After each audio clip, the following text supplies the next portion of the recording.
pensamentos, sua vontade, e seus sentimentos de se identificarem falsamente com os desejos do corpo, e unindo sua mente a forças subconscientes nos santuários da espinha, vive no mundo conforme os desígnios de Deus. Ele nem é impelido por impulsos do passado, nem por recentes motivações de insensatez humana. Ao alcançar a satisfação de seu supremo desejo, atraca, fora de perigo, no porto final do inesgotável espírito beatífico. Referindo-se à eficiência metódica e segura da yoga, Krishna louva o yoga tecnológico com as seguintes palavras: o yoga é maior que os ascetas disciplinadores do físico, ainda maior que os adeptos da senda da sabedoria, Jnana Yoga, ou da senda da ação, Karma Yoga. Se tu, discípulo Arjuna, um yogi. Kriya Yoga é o verdadeiro rito do fogo, muitas vezes enaltecido no Gita. O yogi arroja seus anseios humanos numa fogueira monoteísta consagrada ao Deus incomparável. Nesta autêntica cerimônia do fogo, todos os desejos passados e presentes são o combustível consumido pelo amor divino. A flama última recebe em holocausto a derradeira loucura humana, e o homem se vê livre de escórias. Seus ossos metafóricos despojados de toda a carne sensual, seu esqueleto kármico branqueado pelos sóis antissépticos da sabedoria, sem ofensas ao homem e ao Criador, ele se encontra, finalmente, limpo. Capítulo 27 – Fundação de uma escola de yoga em Ranchi. Por que você se opõe ao trabalho de organização? A pergunta do mestre me assustou um pouco. É verdade que minha convicção íntima naquela época era de que as organizações são casas de marimbondos. É uma tarefa ingrata, senhor, respondi. Não importa o que o chefe faça, ou deixe de fazer, ele é criticado. Você quer reservar para si toda a divina Shana, coalhada? A réplica de meu guru veio acompanhada de um olhar severo. Poderia você, ou alguém, atingir a comunhão com Deus através da yoga, se uma linhagem de mestres de coração generoso não tivesse condescendido em transmitir seu conhecimento aos outros? Eu acrescentou: Deus é o mel, as organizações são as colmeias, ambos são necessários. Qualquer forma é inútil, naturalmente, sem o espírito, mas porque você não dá início a colmeias operosas, repletas de néctar espiritual. Seu conselho comoveu-me profundamente. Embora não lhe desse resposta, em meu peito nasceu uma resolução inflexível como o diamante: compartilharia com meus companheiros, tanto quanto me fosse possível, as verdades libertárias que aprendera aos pés de meu guru. Senhor, rezei, possa teu amor brilhar para sempre no santuário de minha devoção, e possa eu despertar o amor a ti em todos os corações. Em ocasião anterior, antes de meu ingresso na ordem monástica, Sri Yukteswar fizera uma observação inesperada. Quanto você lamentará a falta de uma esposa em sua velhice? Dissera ele. Não concorda que o chefe de família, empenhado em trabalho útil para manter sua mulher e filhos, representa um papel digno de recompensa aos olhos de Deus? Senhor, protestei alarmado, sabe que só desejo nesta vida o bem-amado cósmico. O mestre se rira com tanta jovialidade que compreendi terem sido suas palavras pronunciadas simplesmente para me experimentar. Lembre-se, dissera ele devagar, quem rejeita os deveres mundanos só se pode justificar assumindo alguma responsabilidade por uma família muito mais vasta. Educação adequada para a juventude era um ideal que eu sempre acalentara em meu coração. Via claramente os áridos resultados da instrução comum que visa apenas ao desenvolvimento do corpo e do intelecto. Os valores morais e espirituais, sem cujo apreço nenhum homem pode encontrar a felicidade, ainda estavam ausentes dos programas acadêmicos. Decidi fundar uma escola onde os meninos pudessem se desenvolver até sua plena estatura de homens. Nesse sentido, dei meu primeiro passo, tendo comigo 7 crianças em Dihika, pequena localidade rural de Bengala. Um ano depois, em 1918, Graças à generosidade de Sarmanindra Chandranandi, Maharaja Kazim Bazar, pude transferir meu grupo, que crescia rapidamente em números, para Ranchi. Esta cidade em Bihar, a 320 quilômetros de Calcutá, é abençoada por um dos mais saudáveis climas da Índia. O Palácio Kazim Bazar em Ranchi veio a ser o edifício principal da nova escola, que denominei Yogoda Satsanga Brahmacharya Vidyalaya. Organizei os programas para os cursos primário e secundário. Incluíam matérias agrícolas, industriais, comerciais e clássicas. Adotando os ideais educativos dos rishis, cujos ashrams na floresta foram as antigas cátedras de cultura, tanto secular como religiosa, para a juventude da Índia, providenciei para que a maior parte das aulas fosse dada ao ar livre. Aos estudantes de Ranchi ensina-se, além da meditação yoga, um sistema sem paralelos para o desenvolvimento da saúde e do corpo, Yogoda, cujos princípios descobri em 1916.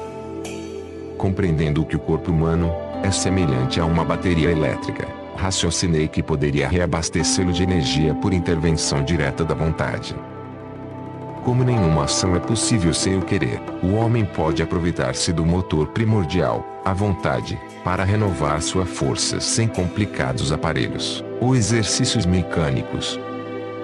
Com as simples técnicas Yogoda, qualquer um pode, consciente e instantaneamente, retirar do ilimitado suprimento de energia cósmica, nova provisão de força vital, centralizada na medula oblonga, ou bulbo raquiano. Os jovens de Ranchi corresponderam amplamente ao tratamento Yogoda, desenvolvendo extraordinária habilidade para transferir a energia vital de uma parte do corpo à outra, e para sentar em pose perfeita nas mais difíceis asanas, posições. Realizavam proezas de força e resistência que muitos adultos vigorosos não conseguiam igualar. Meu irmão mais jovem, Vishnu Charangoshi, entrou para a escola de Ranchi, veio a ser, posteriormente, notável professor de educação física. Ele e um de seus alunos viajaram em 1938 para o Ocidente, dando exibições de força e de controle da musculatura. Professores da Universidade de Colômbia, de Nova York, e de muitas outras universidades da América e da Europa, ficaram assombrados com as demonstrações de poder da mente sobre o corpo. Ao término do primeiro ano letivo em Ranchi, o número de candidatos à admissão ascendia a 2.000. Mas a escola, que naquele tempo era só um internato, podia abrigar apenas 100. Iniciou-se pouco depois o ensino para alunos externos. Na Vidyalaya eu tinha de desempenhar o papel de pai e mãe para as crianças menores, e de enfrentar muitas dificuldades referentes à organização. Com frequência recordava as palavras de Cristo: em verdade vos digo, não existe homem que tenha deixado casa, ou irmãos, ou irmãs, ou pai, ou mãe, ou esposa, ou filhos, ou terras, por amor a mim, e aos evangelhos, que não receba agora 100 vezes mais casas, e irmãos, e irmãs, e pai, e mãe, e filhos, e terras, com perseguições, e no mundo vindouro, a vida eterna. Sri Yukteswar interpretara estas palavras assim: o devoto que renuncia às experiências comuns da vida matrimonial e da educação dos filhos, a fim de assumir maiores responsabilidades, em relação à sociedade em geral, 100 vezes mais agora, em casas e irmãos, executa um trabalho frequentemente acompanhado pela perseguição de um mundo que não o compreende. Mas estas identificações com grupos maiores ajudam o devoto a superar o egoísmo, e lhe trazem uma recompensa divina. Um dia, meu pai chegou a Ranchi para me conceder a bênção paternal, há muito tempo negada, porque o magoara, ao recusar seu oferecimento de um cargo elevado na estrada de ferro Bengala-Nagpur. Filho, disse ele, agora me reconciliei com a escolha que você fez na vida. Sinto alegria ao contemplá-lo em meio a estes jovens felizes e vivazes. Você pertence a isto, mais do que aos números sem vida dos horários de trens. Ele acenou para um grupo de 12 criancinhas, coladas aos meus calcanhares. Tive somente 8 filhos, observou, piscando um olho, mas sei como você se sente. Com 100 metros quadrados de terra fértil à nossa disposição, estudantes, professores e eu nos deliciávamos com períodos diários de jardinagem e de trabalho ao ar livre. Tínhamos diversos animais de estimação, inclusive um veadinho, ternamente idolatrado pelas crianças. Eu também amava o pequeno servo a ponto de permitir que ele dormisse em meu quarto. Ao raiar a madrugada, a criaturinha aproximava-se, tropeçante, de minha cama, para uma carícia matutina. Um dia, quando certo negócio exigia minha atenção na cidade de Ranchi, alimentei o animalzinho mais cedo do que de costume. Disse aos meninos que não lhe dessem comida até o meu regresso. Um deles, desobediente, lhe deu uma grande quantidade de leite. Ao voltar, à tarde, tristes novas me esperavam. O filhote de corça está quase morto, devido à superalimentação. Em lágrimas, coloquei o bichinho inanimado em meu colo. Orei piedosamente a Deus para que a vida lhe fosse poupada. Horas depois, a pequena criatura abriu os olhos, ficou de pé, e caminhou, muito fraca. A escola inteira gritou de alegria. Naquela noite, porém, aprendi uma lição profunda, que jamais poderei olvidar. Eu permanecera velando o animalzinho até 2 horas da madrugada, quando adormeci. O veadinho apareceu-me em sonho, e me disse: "O senhor está me segurando. Por favor, deixe-me ir, deixe-me ir." "Muito bem", respondi em sonho. Acordei imediatamente, e gritei: "Meninos, o veadinho está morrendo." As crianças correram para junto de mim. Precipitei-me para o canto do quarto onde colocara o animalzinho querido. Ele fez em último esforço para levantar-se, cambaleou em minha direção, e em seguida tombou a meus pés, morto.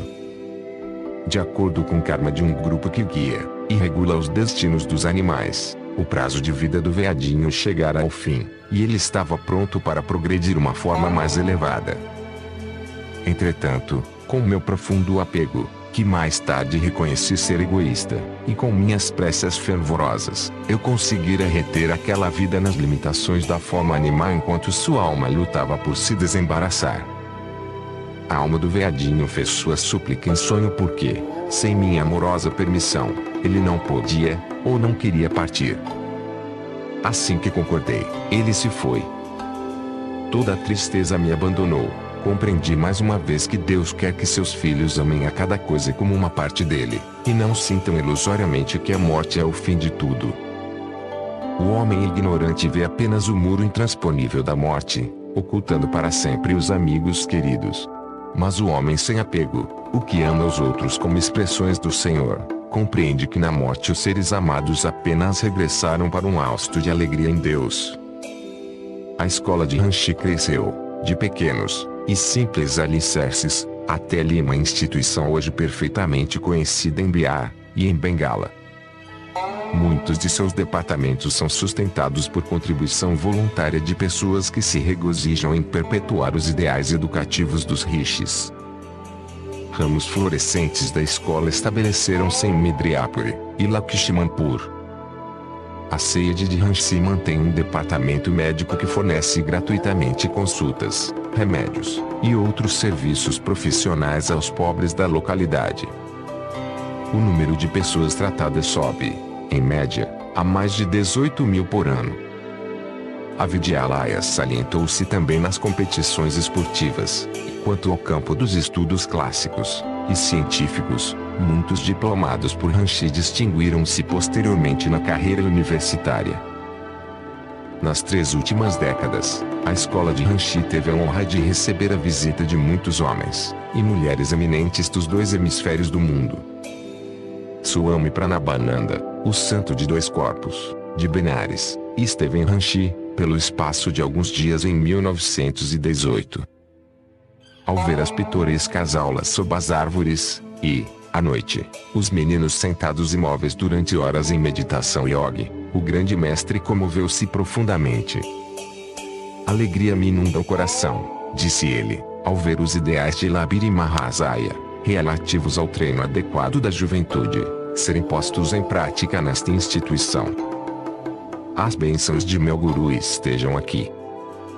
Um jovenzinho, sentado junto de mim, arriscou-se a fazer uma pergunta ao grande yogi. Senhor, disse ele, serei monge? Minha vida destina-se unicamente a Deus? Apesar de sorrir amavelmente, os olhos de Swami Pranabananda perscrutavam o futuro. Filho, respondeu ele, quando você crescer, haverá uma bonita noiva à sua espera. O jovem realmente se casou, depois de haver planejado, durante anos, ingressar na ordem dos Swamis. Algum tempo depois da visita de Swami Pranabananda a Ranchi, acompanhei meu pai, em Calcutá, a casa onde o yogi temporariamente se hospedava. A predição de Pranabananda, feita muitos anos antes, voltou de súbito à minha mente, vê-lo-ei, com seu pai, mais tarde. Quando o papai entrou no quarto de Swami, o grande yogi levantou-se, e abraçou-o com afetuoso respeito. Bhagavati, disse ele, que está fazendo por seu progresso espiritual? Não vê que seu filho dispara em direção ao infinito? Corei ao ouvir este elogio em presença de meu pai. O Swami continuou, recorde-se com que frequência nosso abençoado guru costumava dizer, Banat, Banat, Banjai. Pois, então continue incessantemente com Kriya Yoga, e atinja depressa os portais divinos. O corpo de Pranabananda, que me parecera tão saudável e forte durante minha primeira e assombrada visita a ele em Benares, mostrava, agora, sinais inequívocos da idade, embora sua posição fosse ainda admiravelmente ereta. Swamiji, perguntei, encarando-o diretamente nos olhos por obséquio, diga-me, não está sentindo o avanço da idade? À medida que o corpo enfraquece, as percepções de Deus sofrem alguma diminuição? Ele sorriu angelicamente. O bem-amado está comigo, agora mais do que nunca. Sua absoluta convicção arrebatou, de modo irresistível, minha mente e minha alma. Ele continuou. Ainda estou gozando de duas pensões, uma de Bhagavati, aqui presente, e outra de cima. Apontando o dedo para o céu, por um breve período, o santo paralisou-se em êxtase, sua face iluminada por ardência divina. Uma resposta mais do que suficiente à minha pergunta. Notando que no quarto de Pranabananda havia muitas plantas e pacotes de sementes, indaguei qual a finalidade daquilo. Deixei Benares definitivamente, disse ele, e estou a caminho do Himalaia. Ali abrirei um ashram para meus discípulos. Estas sementes produzirão espinafre e alguns outros vegetais. Meus queridos estudantes viverão com simplicidade, dedicando seu tempo à beatífica união com Deus. Nada mais é necessário. Papai perguntou a seu condiscípulo espiritual quando ele voltaria a Calcutá. Nunca mais, respondeu o santo. Este é o ano em que Lairi Mahasaya me disse que eu deixaria minha amada Benares para sempre, e iria aos Himalaias para ali abandonar meus despojos mortais. Meus olhos encheram-se de lágrimas a estas palavras, mas o Swami sorriu tranquilamente. Ele me recordava a sua criancinha celestial, sentada nos joelhos da Mãe Divina, em segurança. O peso dos anos absolutamente não prejudicou a posse absoluta dos supremos poderes espirituais de um grande yogi. Ele é capaz de renovar seu corpo à vontade, às vezes, entretanto, não se preocupa em retardar o processo de envelhecimento, mas permite que seu karma se esgote no plano físico, dispondo de seu corpo atual como de um estratagema para economizar tempo, e excluir a necessidade de eliminar, numa nova encarnação, quaisquer vestígios remanescentes de karma. Meses depois, encontrei um velho amigo, Sanandan, um dos discípulos íntimos de Pranabananda. Meu adorável guru já se foi, disse-me entre os soluços. Ele estabeleceu um eremitério perto de Rishikesh, e nos deu afetuoso treinamento. Quando estávamos bem instalados, e fazíamos rápido progresso espiritual em sua companhia, propôs, um dia, alimentar uma enorme multidão de Rishikesh. Perguntei por que motivo ele queria um número tão grande. Esta é a minha última cerimônia festiva, disse ele. Não entendi todas as implicações de suas palavras. Pranabananda Ji ajudou a cozinhar grande quantidade de comida. Alimentamos cerca de 2.000 convidados. Depois do festim, sentou-se numa plataforma alta e fez um inspirado sermão sobre o infinito. Ao finalizar, à vista de milhares de pessoas, voltou-se para mim, que me sentara atrás dele no estrado, e, contra o seu costume, falou-me em tom enérgico. Sanandam, prepare-se, vou dar um pontapé na carcaça. Após um silêncio atordoante, gritei, desesperadamente: Mestre, não o faça. Por favor, não, por favor.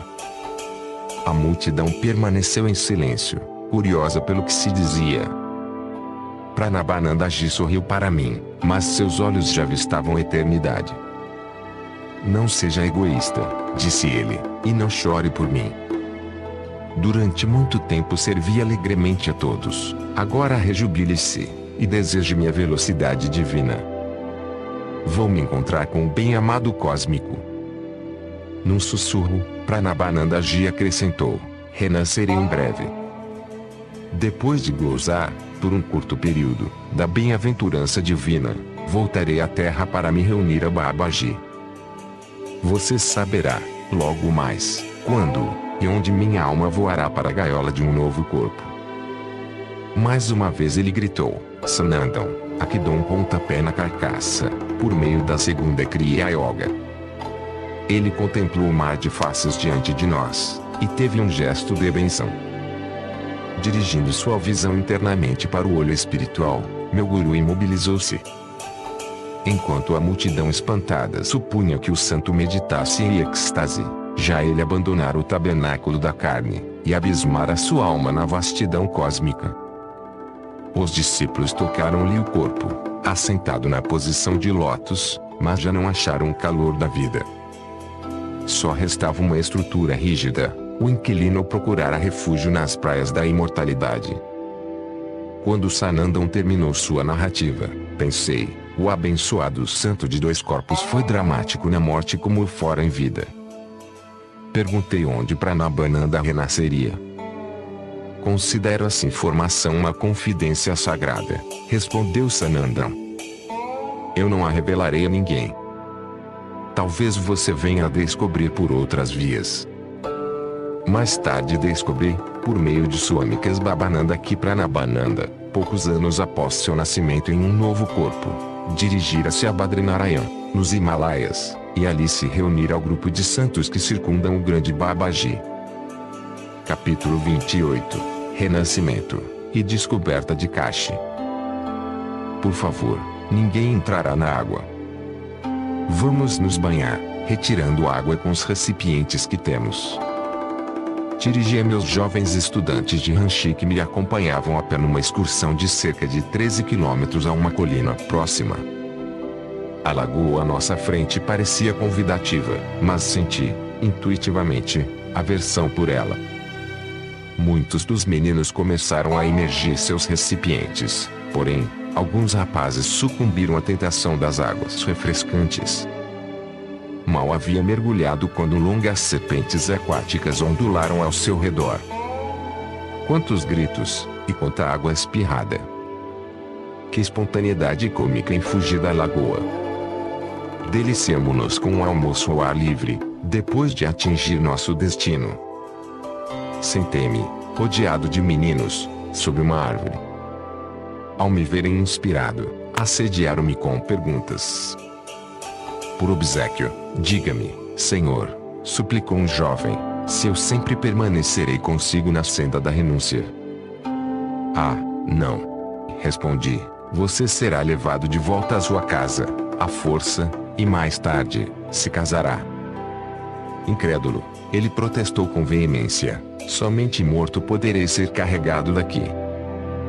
Dentro de poucos meses, entretanto, seus pais chegaram para levá-lo embora, a despeito de sua resistência, e de suas lágrimas. Alguns anos mais tarde, ele, de fato, se casou. Responderam a muitas questões quando se dirigiu a mim um jovenzinho chamado Kashi. Tinha uns 12 anos de idade, era um aluno de grande inteligência, e muito estimado por todos. Senhor, disse-me ele, qual será minha sorte? Você morrerá em breve. Um poder irresistível havia forçado as palavras a saírem de meus lábios. A revelação me chocou, e me entristeceu, assim como a todos os demais. Reprovando-me silenciosamente por haver feito o papel de infante terrível, recusei dar respostas a outras perguntas. Quando regressamos à escola, Kashi veio ao meu quarto. Se eu morrer, o Senhor me descobrirá após o meu renascimento, e me reconduzirá à senda espiritual? Perguntou-me, entre soluços. Senti-me obrigado a recusar esta difícil responsabilidade oculta. Mas durante as semanas seguintes, Kashi me pressionava obstinadamente. Vendo na iminência de uma crise nervosa, finalmente o consolei. Sim, prometi. Se o Pai Celestial me der sua ajuda, farei tudo para encontrá-lo. Durante as férias de verão, saí para uma curta viagem. Lamentando não poder levar Kashi comigo, chamei-o a meu quarto, antes de partir, e o instruí cuidadosamente para que permanecesse, opondo-se a todas as sugestões, dentro das vibrações espirituais da escola. De algum modo pressenti que, se ele não voltasse para sua casa, poderia evitar a calamidade iminente. Nem bem eu havia partido, o pai de Kashi chegou a Ranchi. Durante 15 dias tentou dobrar a vontade do filho, explicando que, se Kashi fosse a Calcutá apenas por 4 dias para ver a mãe, poderia regressar em seguida. Kashi persistentemente recusou. Por fim, o pai disse que levaria o filho com a ajuda da polícia. A ameaça perturbou Kashi, que não desejava ser causa de publicidade desfavorável para a escola. Não teve outra alternativa senão ir. Voltei a Ranchi, alguns dias depois. Ao saber em que circunstâncias Kashi fora levado, tomei imediatamente o trem para Calcutá. Ali, aluguei um veículo de tração animal.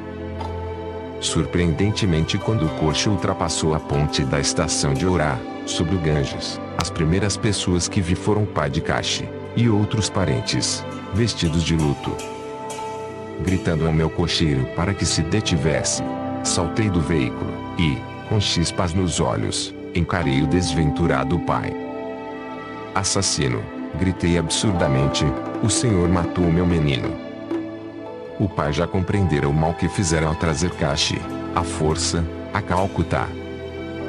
Durante os poucos dias em que o menino ali estivera, ele comera alimento contaminado, contraíra o cólera asiático, e morrera. Meu amor por Kashi, e a promessa de achá-lo após a morte, noite e dia me acompanhavam como assombrações. Não importa aonde eu fosse, sua face assomava diante de mim. Iniciei uma busca memorável, semelhante à que realizara, há muito tempo atrás, ao perder minha mãe. Senti que, na medida em que Deus me concedera a faculdade de raciocinar, deveria utilizá-la, e exigir dela o máximo para descobrir as leis sutis que me permitiriam conhecer o paradeiro astral de Kashi. Era ele uma alma vibrando com desejos irrealizados, um núcleo de luz flutuando em algum lugar entre milhões de almas luminosas na região astral. Como sintonizar com ele, em meio a tantas luzes vibratórias de outras almas? Fazendo uso de uma técnica yoga secreta, irradiei meu amor à alma de Kashi, através do microfone do olho espiritual, o ponto médio entre as sobrancelhas. Intuitivamente senti que Kashi cedo voltaria à Terra, e se eu continuasse, sem interrupção, a irradiar meu chamado, sua alma responderia. Eu sabia que a mais leve estimulação enviada por Kashi seria sentida nos nervos de meus dedos, braços e coluna vertebral. Frequentemente, usando meus braços erguidos, como antenas, girava como um peão sobre mim mesmo, tentando descobrir em que direção estava a casa onde, conforme eu acreditava, ele já renascerá sob a forma de embrião. Esperava receber sua resposta no rádio de meu coração, sempre sintonizado. Com zelo nunca diminuído, pratiquei o método Jogue, constantemente, durante os 6 meses seguintes à morte de Kashi. Caminhando com alguns amigos, certa manhã, entre a multidão da zona do Bazar de Calcutá, ergui minhas mãos na forma costumeira. Pela primeira vez, houve resposta. Emocionei-me ao constatar que estímulos elétricos deslizavam por meus dedos e palmas. Estas correntes se traduziram num pensamento poderoso e nos recessos profundos de minha consciência: eu sou Kashi, venha a mim. Concentrando-me no rádio de meu coração, o pensamento tornou-se quase audível. No característico murmúrio, um tanto rouco, de Kashi, ouvi seus chamados, repetidas vezes. Agarrei o braço de um de meus companheiros, Prakash Das, e sorri para ele, extravasando alegria. Parece que localizei Kashi. Comecei a dar voltas sobre mim mesmo, para indisfarçável divertimento de meus amigos, e da multidão de transeuntes. Os estímulos elétricos só formigavam através de meus dedos quando eu estava de frente para um atalho próximo, que tinha o nome significativo de Via Serpentina. As correntes astrais desapareciam quando me voltava em outras direções. Ah! Exclamei, a alma de Kashi deve estar vivendo no ventre de certa mãe, cuja morada se encontra nesta transversal. Meus companheiros e eu nos aproximamos da Via Serpentina. As vibrações em minhas mãos erguidas tornaram-se mais fortes, mais pronunciadas. Como se fosse atraído por uma irmã, fui arrastado para o lado direito da rua. Ao atingir a entrada de certa residência, verifiquei, com pasmo, que meus pés se paralisavam. Bati a porta em estado de intensa excitação, com a respiração suspensa. Senti que minha busca, longa e invulgar, chegara, com êxito, ao fim. A porta foi aberta por uma criada. Esta me informou que seu patrão estava em casa. Ele desceu a escada, vindo do andar superior, e sorriu-me interrogativamente. Eu mal sabia como formular minha pergunta, pertinente e impertinente ao mesmo tempo. Por favor, diga-me se o senhor e sua esposa esperam, há 6 meses, o nascimento de um filho. Sim, de fato. Vendo que eu era um swami, um homem de renúncia vestido com o hábito tradicional alaranjado, ele acrescentou, cortesmente, por obséquio, diga-me como soube deste assunto meu, particular. Quando lhe contei a respeito de Kashi, e minha promessa de encontrá-lo, o homem, assombrado, acreditou em minha história. A criança que vai nascer será do sexo masculino, de pele clara, disse-lhe eu. Terá uma face ampla, com um topete em cima da testa. Suas tendências espirituais serão notáveis. Eu tinha certeza que o menino esperado apresentaria as feições e as características de Kashi. Tempos depois visitei a criança, cujos pais lhe haviam dado seu antigo nome de Kashi. Até mesmo na infância, ele era impressionantemente idêntico, em aparência, a meu querido estudante de Ranchi. O menino me demonstrou afeição instantânea, a atração do passado despertou com redobrada intensidade. Anos mais tarde, já adolescente, ele me escreveu, durante minha permanência nos Estados Unidos. Expôs-me seu profundo desejo de seguir o caminho da renúncia. Enviei-o a um mestre, no Himalaia, que aceitou como discípulo o renascido Kashi. Capítulo 29. Rabindranath Tagore e eu comparamos sistemas de educação. Rabindranath Tagore nos ensinou a cantar, para exprimir nossa alma, com naturalidade, sem esforço, como os pássaros. Bolanath, de 17 anos, inteligente jovem de minha escola de Ranchi, deu-me esta explicação depois que eu cumprimentara, certo, manhã, por seus cânticos melodiosos e inesperados. Com ou sem aprovação, dele fluíam sons como de um regato musical. Ele frequentara anteriormente a famosa escola de Tagore, Shantiniketan, Porto de Paz, em Bhopur.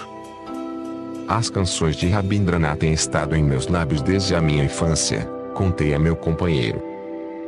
Todos os bengalis, até mesmo os campônios analfabetos, deleitam-se com seus versos sublimes. Bola e eu cantamos juntos alguns estribilhos de Tagore, o qual pôs em música milhares de poemas hindus, alguns de sua própria autoria, e outros de origem antiga. Encontrei-me com Tagore depois que ele recebeu o Prêmio Nobel de Literatura, observei após o nosso canto. Senti-me inclinado a visitá-lo, porque admirei sua coragem, não diplomática, quando tratou como bem entendeu os seus críticos literários. Eu ri. Bola, curioso, quis conhecer a história. Especialistas em literatura tosquiaram e esfolaram Tagore rudemente pela introdução de um novo estilo na poesia de Bengala. Comecei. Ele mesclava expressões clássicas e familiares, desprezando todas as limitações prescritas, queridas aos ouvidos dos eruditos. Seus cânticos exprimem profundas verdades filosóficas, em termos emocionais muito atraentes, sem fazer caso das formas literárias aceitas. Um crítico influente e malévolo referiu-se a Rabindranath como um poeta pongo que vendia seus arrulhos em folhas impressas, por lima rúpia. Mas a desforra de Tagore estava próxima. Todo o mundo literário do Ocidente curvou-se a seus pés em homenagem, logo após a tradução para o inglês de seu Gitanjali, Oferendas Líricas. Para apresentar-lhe congratulações, nossos eruditos, inclusive seus antigos detratores, lotaram um trem que descarregou seu fardo em Shantiniketan. Rabindranath recebeu seus visitantes depois de obrigá-los a uma espera deliberadamente longa, e, então ouviu seus louvores em estoico silêncio. Por fim, o poeta virou contra eles suas próprias armas habituais de crítica. Cavalheiros, disse ele, as perfumadas homenagens com que incensam, aqui, se misturam incongruentemente aos pútridos odores de seu desprezo anterior. Será que existe alguma relação entre o prêmio Nobel, a mim conferido, e suas faculdades de apreciação, repentinamente aguçadas? Ainda sou o mesmo poeta que desagradava aos senhores quando ofereci pela primeira vez minhas flores humildes no santuário de Bengala. Os jornais publicaram um relato do castigo audacioso que Tagore ministrou. Admirei as palavras francas de um homem não hipnotizado pela adulação, continuei. Fui apresentado a Rabindranath em Calcutá por seu secretário, o Sr. C.F. Andrews, que trajava simplesmente um mote bengalês. Ao mencionar Tagore, este dizia, muito afetuosamente, Gurudeva. Rabindranath recebeu-me com gentileza. Dele emanava uma aura de encanto, de cultura e de cortesia. Respondendo à minha pergunta sobre as influências literárias que sofreu, Tagore informou-me que as suas primeiras fontes de inspiração foram nossas epopeias religiosas, e as obras de Vidyapati, um poeta popular do século XIV. Inspirado por estas recordações, comecei a cantar a versão de Tagore de uma velha canção de Bengala, Acende a Lâmpada de Teu Amor. Bola e eu cantávamos alegremente, enquanto caminhávamos pelos terrenos da Vidyalaya. Aproximadamente 2 anos após a fundação da escola de Ranchi, recebi um convite de Rabindranath para visitá-lo em Shantiniketan, a fim de trocarmos ideias sobre nossos ideais em matéria de educação. Parti, contente. Estava o poeta sentado em sua sala de estudo. Quando entrei, pensei, então, recordando nosso primeiro encontro, que era ele um modelo de soberba virilidade, tão impressionante como qualquer pintor poderia desejar. Sua face belíssima acinzelada, de nobre patrício, tinha por moldura cabelos longos e barba flutuante. Olhos grandes, comovidos, um sorriso angélico, e uma voz com timbre de flauta que era, literalmente, encantadora, corpulento, alto e grave. Ele combinava uma quase ternura de mulher com a deliciosa espontaneidade de uma criança. Nenhuma concepção idealizada de um poeta poderia achar encarnação mais adequada do que este suave cantor. Tagore e eu nos aprofundamos no estudo comparativo de nossas escolas, ambas fundadas fugindo às diretrizes ortodoxas. Descobrimos muitos aspectos idênticos: instrução ao ar livre, simplicidade, ampla liberdade para o desenvolvimento do espírito criador da criança. Rabindranath, contudo, dava considerável ênfase ao estudo da literatura, e da poesia, e à autoexpressão através da música, e do canto, conforme eu já notara no caso de Bola. As crianças de Shantiniketan observavam períodos de silêncio, mas não recebiam treinamento sistemático em yoga. Lisonjeira atenção concedeu o poeta à minha descrição dos exercícios Sogoda para o reabastecimento da energia, e das técnicas yogis de concentração, ensinados a todos os meus estudantes em Ranchi. Tagore contou-me, desde o início, seus próprios esforços para educar-se. Fugi da escola depois do 5º ano, disse ele, rindo.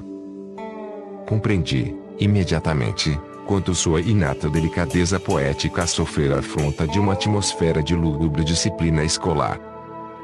Eis porque abri Shantiniketan sob a sombra das árvores, e as glórias do céu. Ele acenou eloquentemente para um pequeno grupo que estudava no belo jardim. Uma criança se encontra em seu ambiente natural entre flores e pássaros cantores.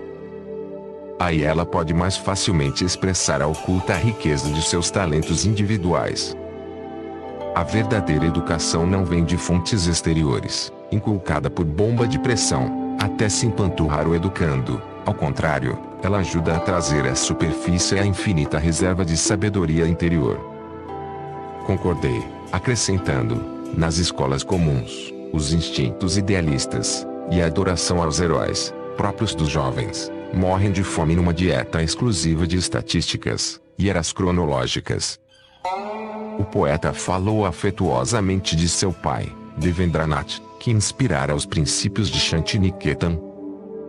Papai presenteou-me com estas terras férteis, onde já construíra uma casa de hóspedes, e um templo, disse-me Tagore. Comecei minha experiência educacional aqui, em 1901, apenas com 10 meninos. As 8.000 libras que vieram com o prêmio Nobel foram todas aplicadas na manutenção da escola. O pai de Tagore, Devendranath, muito conhecido como Maharishi, grande sábio, foi um homem notável, como se pode constatar em sua autobiografia. 2 anos de sua idade adulta transcorreram em meditação no Himalaia. Seu avô, Wakanath Tagore, fora célebre em Bengala por suas generosas obras de beneficência. Desta árvore ilustre, brotou uma família de gênios. Não apenas Rabindranath, todos seus parentes distinguiram-se em expressões criadoras. Seus sobrinhos, Gogonendra e Abanindra, situam-se entre os principais artistas da Índia. Seu irmão, Vigendra, foi um filósofo de profunda visão, amado até pelos pássaros e animaizinhos dos bosques. Rabindranath convidou-me para passar a noite na casa de hóspedes. Ao crepúsculo, encantei-me com o espetáculo do poeta junto a um grupo no pátio.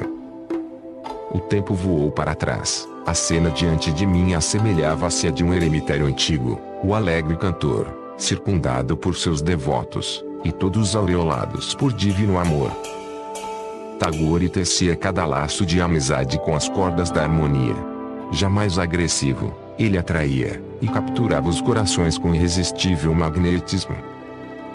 Rara flor de poesia, desabrochada no jardim do Senhor, cativando os outros com um aroma sem artifícios. Com sua voz melodiosa, Rabindranath nos leu alguns de seus primorosos poemas, de criação recente, muitas de suas canções e peças teatrais, escritas para o deleite de seus estudantes, foram compostas em Shantiniketan.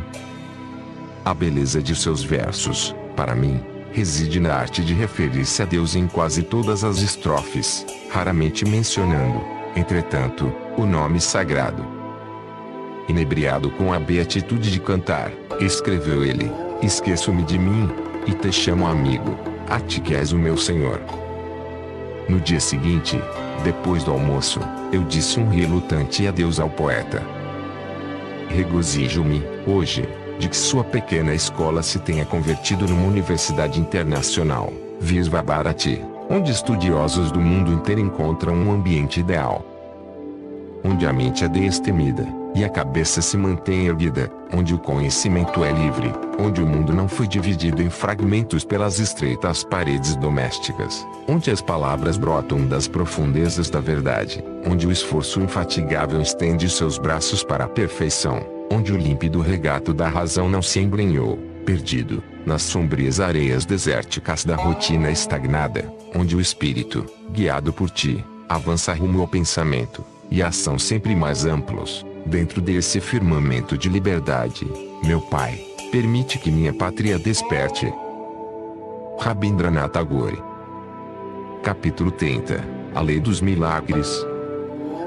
O grande novelista, Leon Tolstói, escreveu um delicioso conto, Os Três Eremitas.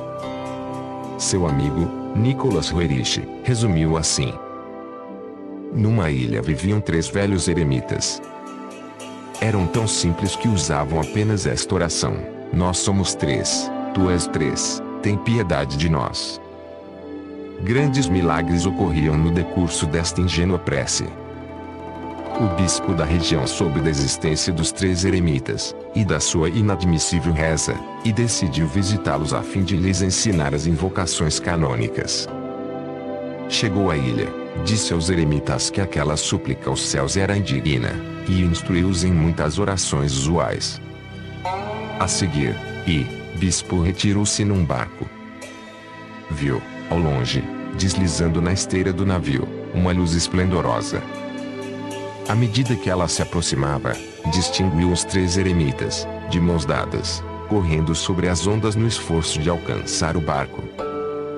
Esquecemos as preces que nos ensinou, gritaram eles, ao verem de perto o bispo, e nos apressamos a vir pedir a repetição delas.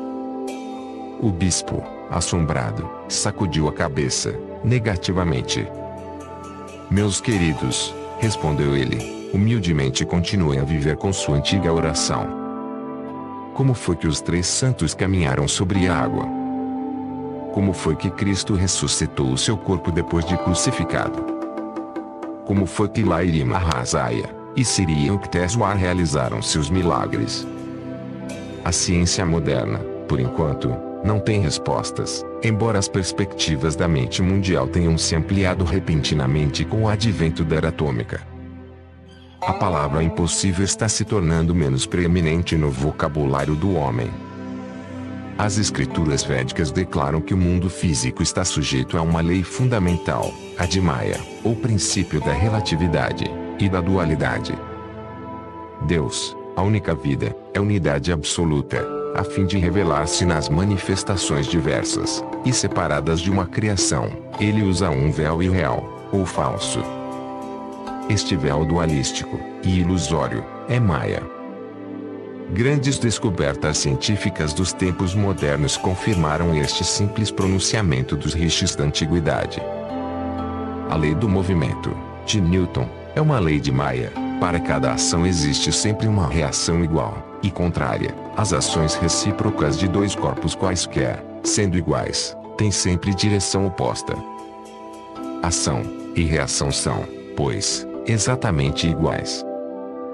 Existir uma força ímpar é impossível. Deve haver, e sempre há, um par de forças iguais e contrárias. Todas as atividades naturais básicas denunciam a sua origem, Maya. A eletricidade, por exemplo, é um fenômeno de atração e de repulsão. Seus elétrons e prótons são contrários elétricos. Outro exemplo, o átomo, ou partícula derradeira da matéria, é, como o nosso próprio planeta, um ímã com polos positivos e negativos. Todo o mundo dos fenômenos está sob o inexorável domínio da polaridade. Nenhuma lei de física, química ou outra ciência pode jamais subtrair-se aos opostos inerentes, ou princípios contrastantes. A ciência física, portanto, não pode formular leis fora de Maya, a verdadeira textura e estrutura da criação. A própria natureza, é Maia. As ciências naturais devem forçosamente haver-se com a inelutável essência da natureza, já que esta, em sua esfera de ação, é eterna e inexaurível. Os cientistas do futuro nada mais poderão fazer senão demonstrar um aspecto após outro de sua variada infinidade. Sendo assim, a ciência continua em perpétuo fluxo, incapaz de atingir a causa primeira e última, apta, é verdade, para descobrir as leis de um cosmo já existente e funcional, mas impotente para achar o autor da lei e o único operador. São bem conhecidas as grandiosas manifestações da gravitação e da eletricidade, mas o que são a gravitação e a eletricidade, nenhum mortal o sabe.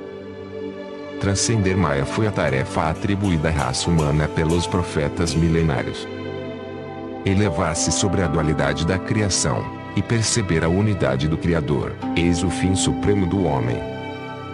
Os que se apegam à ilusão cósmica devem aceitar sua lei essencial de polaridade, fluxo e refluxo, ascensão e queda, noite e dia, prazer e dor, bem e mal, nascimento e morte. Este padrão cíclico assume certa monotonia angustiosa. Depois que o homem passou por alguns milhares de nascimentos, ele começa, então, a lançar um olhar de esperança para além das compulsões de Maia. Remover o véu de Maia é pôr à mostra o segredo da criação. Quem assim desnuda o universo é o único monoteísta autêntico. Todos os demais estão adorando imagens pagãs.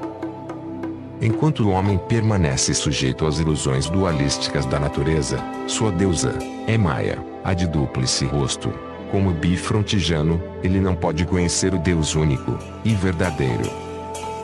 No homem, a ilusão do mundo, Maia, manifesta-se como avidya, literalmente não conhecimento, ignorância, ilusão. Maia, ou avidya não pode, nunca, ser destruída por convicção intelectual ou análise, mas somente alcançando-se o estado interno de Nirvikalpa Samadhi. Quando falaram, os profetas do Velho Testamento, e os videntes de todas as épocas e nações, encontravam-se nesse estado de consciência. Ezequiel disse, depois que ele me trouxe para a porta, a mesma porta que olha para o leste, e eis que a glória do Deus de Israel veio da direção do Oriente, e sua voz era como o som de muitas águas, e a terra resplandeceu com sua glória. Através do olho divino na testa, leste, o yogi leva sua consciência a singrar na onipresença, ouvindo o verbo, o Aum, o som divino de muitas águas, as vibrações de luz que constituem a única realidade da criação. Em meio aos trilhões de mistérios do cosmo, o mais fenomenal, e a luz. Ao contrário das ondas sonoras, cuja transmissão exige a atmosfera gasosa, ou algum outro meio material, as ondas de luz transpõem livremente o vácuo do espaço interestelar. Elas dispensam até mesmo o hipotético éter, considerado, na teoria ondulatória, o meio interplanetário da luz. Se levarmos em conta a teoria de Einstein, as propriedades geométricas do espaço tornam desnecessárias a teoria do éter. Em qualquer destas hipóteses, a luz, de todas as manifestações da natureza, permanece como a mais sutil, a mais livre de dependência material. Na gigantesca concepção de Einstein, a velocidade da luz, 300 mil km por segundo, domina inteiramente a teoria da relatividade. Ele prova matematicamente que a velocidade da luz, tanto quanto a mente finita do homem pode alcançar, é a única constante de um universo em fluxo. Deste absoluto, a velocidade da luz, dependem todos os padrões humanos de tempo e de espaço. Não mais abstratamente eternos como eram concebidos, o tempo e o espaço são fatores relativos e finitos. Eles derivam sua validade, como medidas condicionais, unicamente do confronto com o metro padrão da velocidade da luz. Companheiros do espaço na relatividade dimensional, o tempo está agora reduzido à sua verdadeira natureza, uma simples essência de ambiguidade. Com alguns rabiscos equacionais de sua pena, Einstein baniu do universo toda a relação fixa, exceto a da luz. Em sua teoria do campo unificado, desenvolvimento posterior da teoria da relatividade, o grande físico reuniu numa só fórmula as leis da gravitação e do eletromagnetismo, reduzindo à estrutura cósmica as variações de uma única lei. Einstein regressou, através de milênios, aos rishis que proclamaram a única textura da criação, a Maya proteica. Da memorável teoria da relatividade, nasceram as possibilidades matemáticas de explorar o átomo como derradeira unidade de matéria.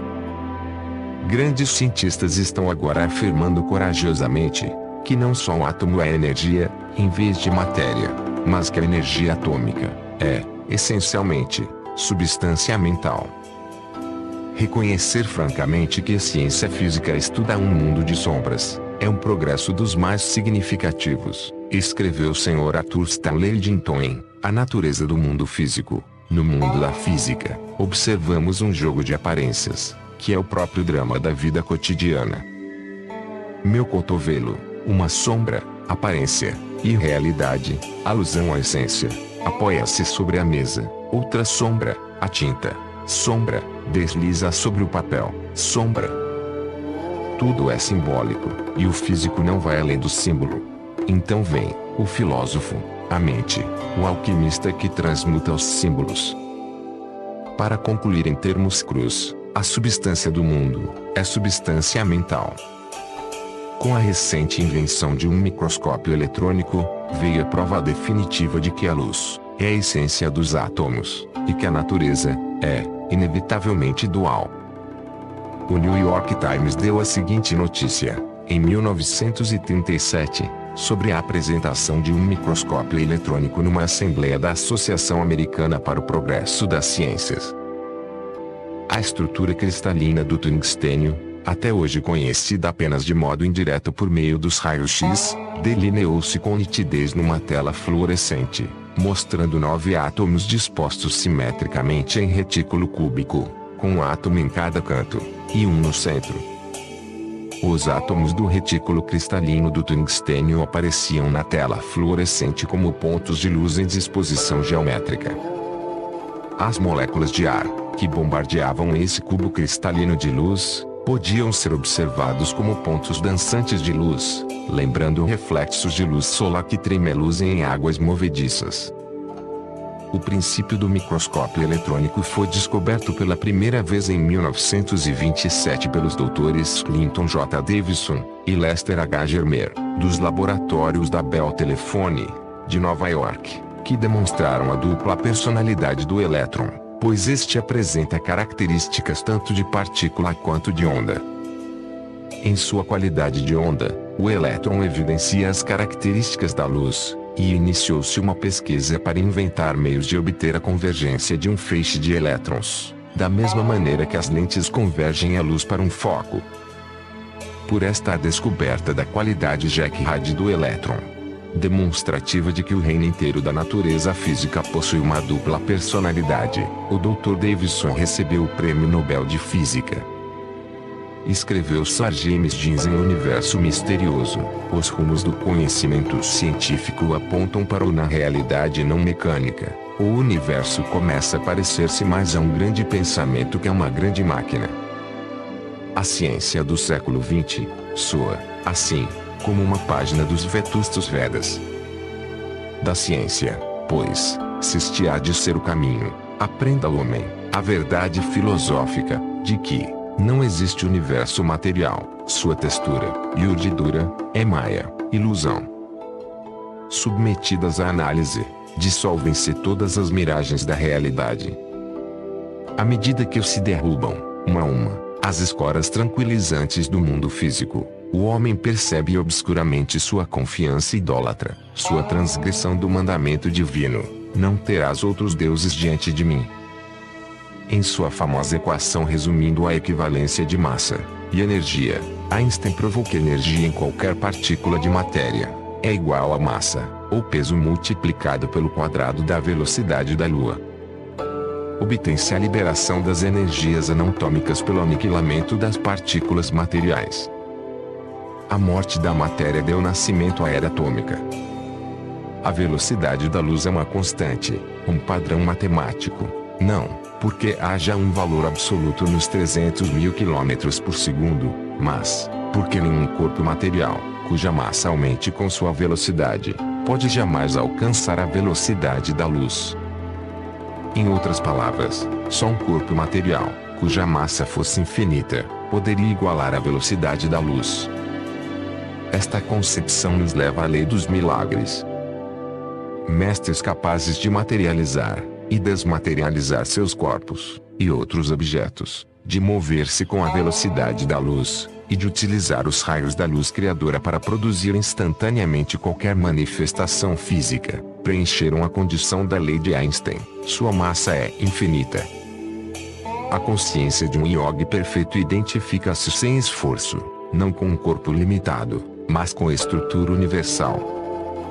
A gravitação, seja a força de Newton, ou a manifestação da inércia de Einstein, é impotente para obrigar um mestre a exibir a propriedade do peso, condição gravitacional inerente a todos os objetos materiais.